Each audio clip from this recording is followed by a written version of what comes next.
In today's video, I'm going to teach you how to change font in Figma. By the end of this tutorial, you'll know exactly where to find your text settings and how to quickly switch fonts in your designs. First, make sure you have a Figma file open and that you're either in the Design tab or looking at a frame or layout where you have some text. You'll want to click on the Design area in the upper right part of the interface. This is usually where your Properties panel is located. If you don't see anything there, try selecting a text layer on your canvas first.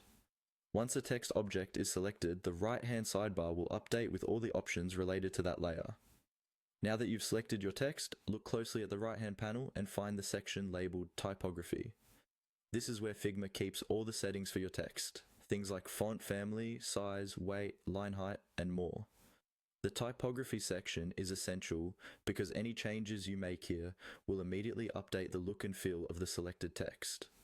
Within the typography section, find the field that shows the current font name. This might be something like a default system font or whatever you used last time. Click directly on that existing font name. When you click it, a drop-down panel will appear, showing you a list of available fonts. You can scroll through the list, but a faster way is to start typing the name of the font you want in the search bar. Figma will filter the results as you type, making it easier to find exactly what you need. Once you see the font you want in the list, simply select it. As soon as you click on the font name, Figma will apply it to your selected text. You'll see the change instantly on your canvas. If the result doesn't look quite right, you can stay in the typography section and adjust things like font size, weight, or letter spacing to refine the appearance. Remember, if nothing seems to change when you select a new font, double check that you actually have a text layer selected and not a frame or image.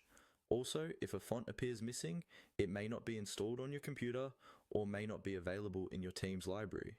And that's all there is to it. You've learned how to navigate to the design panel, find the typography settings, click on the existing font name, and select a new font in Figma.